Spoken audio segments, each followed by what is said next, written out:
Wabarakatuh. Salam sejahtera buat kita semua.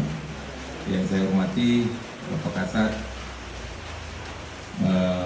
yang saya hormati teman saya Dr. Audio dan anggota Polres anggota Polres 32 Kabupaten Mimika, yang saya hormati teman-teman sejawat saya yang saya sayangi ini dokter-dokter untuk negeri, untuk negara Republik Indonesia, dan warga binaan yang kami kasihi.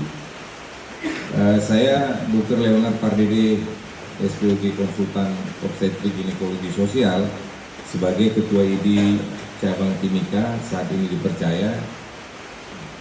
Kami dari secara nasional melakukan kegiatan Hari Bakti Dokter Indonesia dengan mengambil suatu tema adalah sinergi kolaborasi untuk negeri.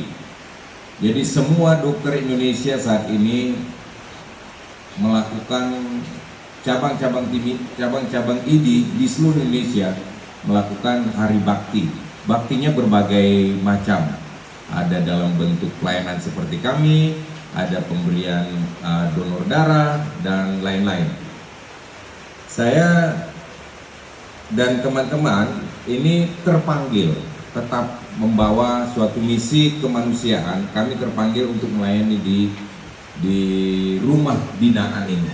Rumah binaan artinya bapak-bapak polisi di sini membina untuk mengetahui bahwa apa yang sudah menjadi bagian daripada masalah hukum ini disadari oleh warga binaan, dan harapan dari bapak-bapak polisi dan kami semua, bapak-bapak, kembali ke jalan yang benar.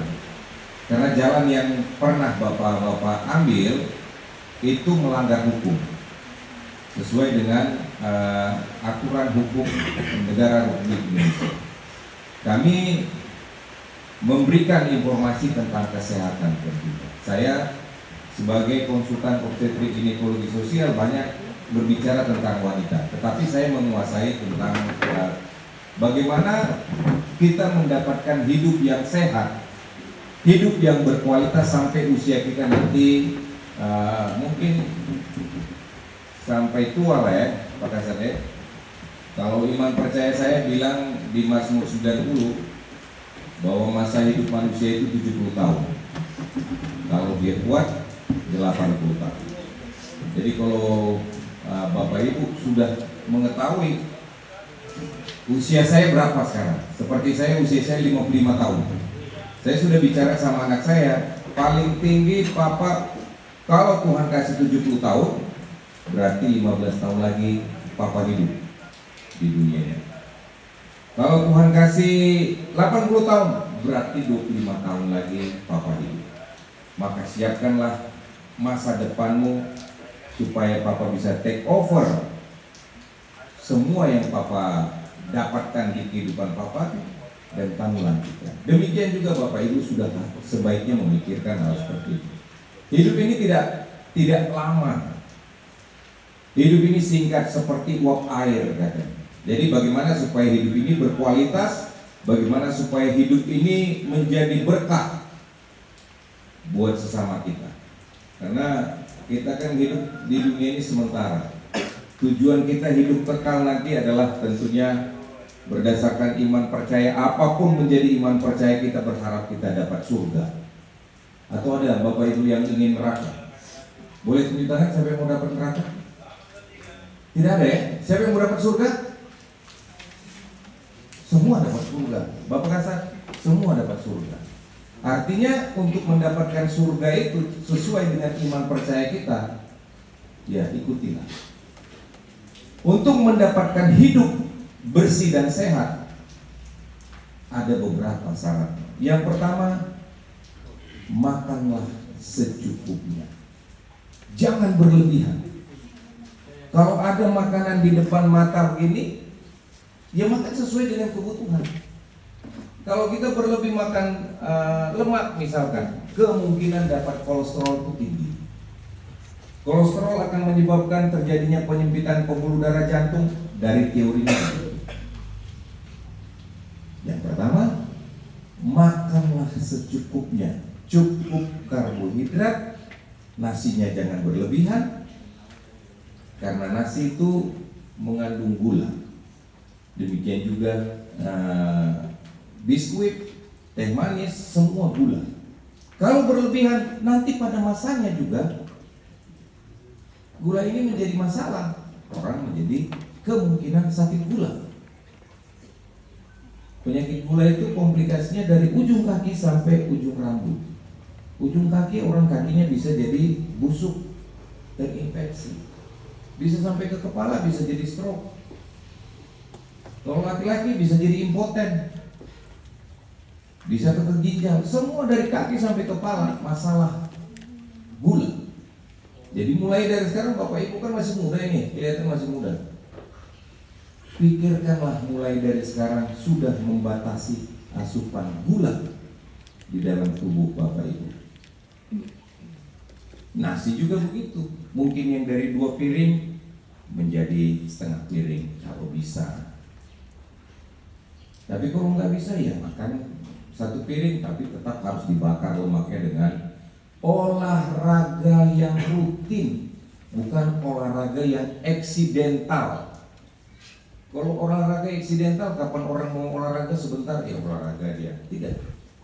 Sebaiknya rutin, tetapi tidak memaksakan otot kita untuk harus seperti ini. Tidak. Olahraga yang dianjurkan itu tiap hari, yang penting ada standar denyut jantungnya harus mencapai sekian. Itu ada dokter olahraganya. Harus berkeringat. Rata-rata 15 sampai 30 menit. Biar cuma jalan kaki, kasih bersih rumput, kasih bersih pelihara ikan kayak apa kayak, pokoknya berkeringat. Jadi yang kedua tadi makan secukupnya. Yang kedua olahraga rutin. Yang ketiga tidurnya harus cukup. Tidur cukup ini berapa jam kalau dia malam, berapa jam ya dok? 6 sampai 8 ya? 6 sampai 8 jam manusia itu harus tidur. Kalau tidurnya cuma tidur ayam, itu jadi masalah. Ya tentu di sini ya dengan kesulitan ya sulit untuk dapat hal seperti itu. Tetapi nanti ketika sudah selesai dibina di sini, kembalilah. Pikirkan bahwa hidup ini mungkin Bapak Ibu sudah punya anak. Siapa yang ingin anaknya masuk ke warga binaan lagi? Ada yang mau? Ada yang punya anak di sini? Punya anak? Mau anaknya kembali lagi ke sini? Tidak mau kan? Pasti anaknya ingin supaya saya punya anak ini kiranya menjadi punya pendidikan yang bagus, jadi polisi, jadi PNS, atau mungkin jadi perawat, atau mungkin jadi dokter. Jadi Bapak Ibu pikirkan untuk hal itu. Tidur yang cukup 6 sampai 8 jam. 6 sampai 8 jam. Itu yang ketiga. Yang keempat, saya tidak lama-lama, nanti masih banyak ini yang akan memberikan pemasukan. Yang keempat, izin Pak Kasat, saya sambil kasih materi ya, biar nggak lama-lama kita. Yang keempat, minum air putih. Air putih itu 2 sampai 3 liter per hari. Untuk apa? Jadi makanan yang kita makan tadi atau ada obat yang kita minum, ini semua akan diekspresikan, akan dibuang melalui ginjal. Diencerkan supaya tidak ada masalah di ginjal dengan air putih. Air putih itu lebih baik daripada air-air yang itu yang berwarna seperti soda. Itu soda tidak baik. Minumlah air putih.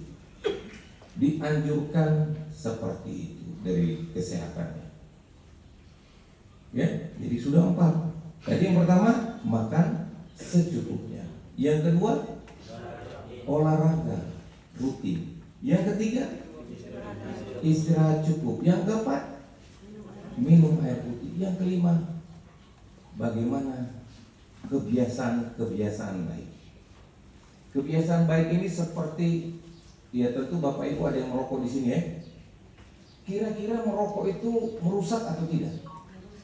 Oh merusak. Di bungkus rokok itu apa tertulis? Ada yang punya bungkus rokok? Dapat menyebabkan kanker. Kemudian rokok dapat impoten. Impoten tahu? Laki-laki itu paling tak percaya diri biasanya. Ada maerot, ada pil biru, ada cairan eros lah, ada apa saja dia tahu bakas satu. Ada daun bungkus. Paling tidak percaya itu laki-laki. Saya tidak tahu ada mungkin yang pakai hagel di sini. Ada yang suntik-suntik. Pasti satu saat dia menyesal. Saya jamin pasti satu saat dia menyesal. Percaya saya. Karena sudah banyak orang yang suntik-suntik itu datang ke rumah sakit. Dok, bisa operasi kan? Sunat. Operasi apa ini? Sunat. Terus sunatnya sudah pernah sunat atau belum? Artinya sudah suntik-suntik atau tidak? Sudah dong. Ya. Ini harus ke dokter bedah. Dokter bedah kita di sini. Nah, mesti ke dokter Ais nanti. Atau dokter Kim. Atau dokter Trianto. Kenapa? Burungnya itu tidak seperti burung yang normal lagi.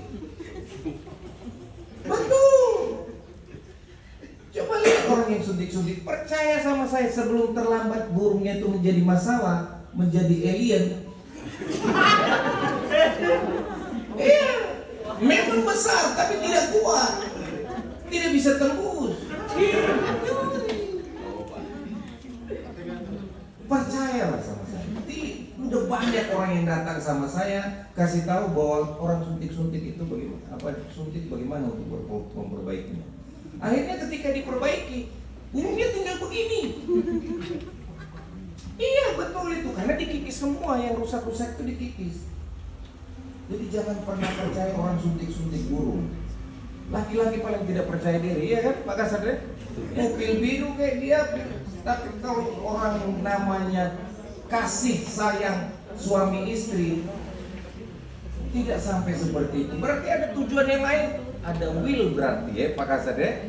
Pasti ada will. Ada perempuan lain yang dia share. Dia ingin memuaskan perempuan itu.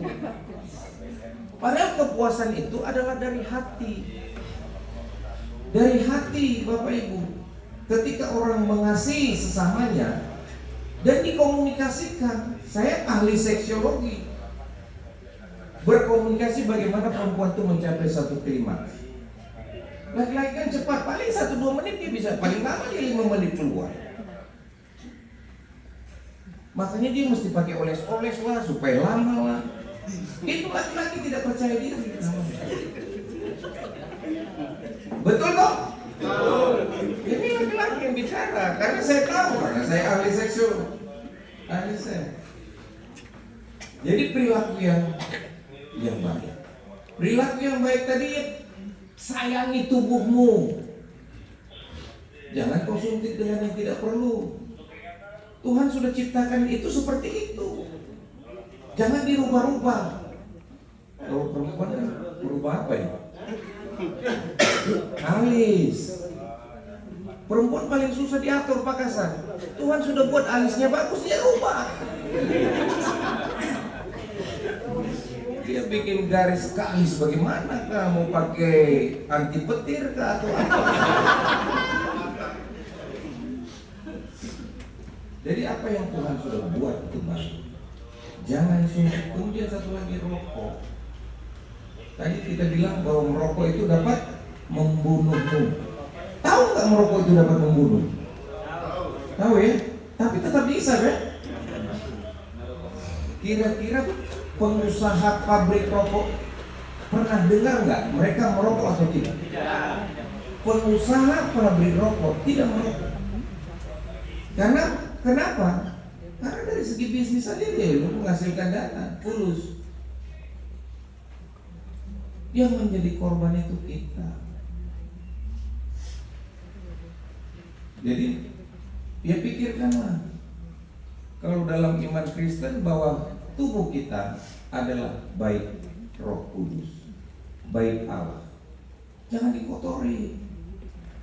Kalau kamu kotori, kau sakit pasti. Kalau kau sakit nanti ada dokter kasih materi tentang TB. Jadi perilaku yang sehat. Untuk perilaku lingkungan nanti dokter Firdi yang akan berbicara. Dan yang utama sekali adalah harus takut sama Tuhan. Jadi ada berapa tadi? Yang pertama, makan secukupnya. Yang kedua, olahraga. Yang ketiga, istirahat 6-8 jam. Yang keempat, air. Yang kelima, perilaku, bukan jangan suntik-suntik. Perilakunya harus yang baik. Sayangi tubuhmu. Ya kalau perempuan jangan suntik payudara lah. Kalau sudah Tuhan kasih cup A atau cup B, cup C, A, B, C, D. Kalau yang besar yang C atau B? Yang C ya? Nah, kalau sudah cup A jangan dipaksa-paksa mesti cup C.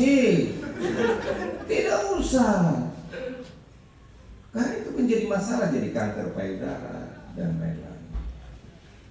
Dan yang terakhir, yang paling utama, dekatlah sama Tuhan.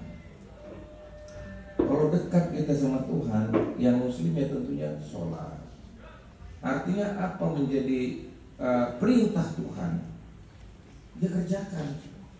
Kalau di iman saya, di iman Kristen, Matius 22 ayat 37 sampai 40 mengatakan hukum yang utama dan terutama, kasihlah Tuhan Allahmu dengan segenap hatimu dan dengan segenap akal budimu.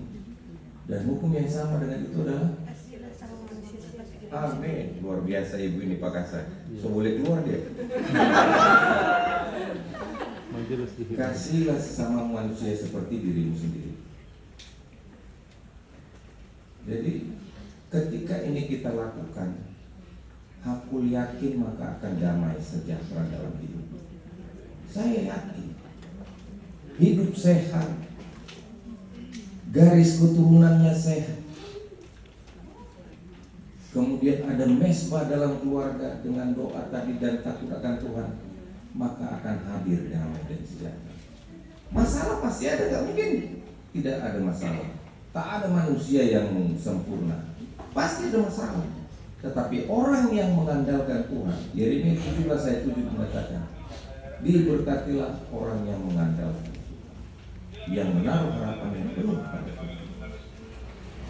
Nanti baca seterusnya, itu dia seperti batang yang ditanam pinggiran akar-akarnya katanya menghasilkan buah dan seterusnya. Jadi orang yang mengandalkan Tuhan pasti bisa menyelesaikan masalah.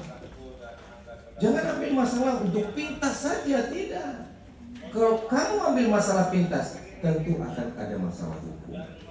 Jangan melanggar hukum. Kalau melanggar hukum pasti kita jadi masalah. Pasti kita tidak sehat, pikiran kita tidak sehat. Kalau orang sudah pikirannya tidak sehat, pasti sakit. Akan ada penyakit, ulu hati, stres, terjadi peningkatan asam lambung, dan seterusnya. Hal inilah yang saya sampaikan sebagai ketua ID cabang Timika. Kami terpanggil melayani Bapak Ibu warga binaan di Rutan 32 ini. Kiranya apa yang menjadi pelayanan kami, Bapak Ibu bisa terima dengan sepenuh hati. Dan kalau ada kata-kata kami yang kurang berkenan di hati, atau sikap dan tindakan kami yang mungkin menyakiti hati Bapak Ibu, kami mohon maaf. Karena kami hanya ingin niat kami berbuat yang terbaik untuk melayani sesama kami. Kolose 3 ayat 23 mengatakan melayani sesama seperti melayani Tuhan. Kiranya Roh Kudus menyertai hati dan pikiran Bapak Ibu semua. Tuhan yang Maha Kuasa memulihkan keadaan Bapak Ibu. Terima kasih. Assalamualaikum warahmatullahi wabarakatuh. Shalom, salam sejahtera buat kita semua. Baik, terima kasih Dr. Leo.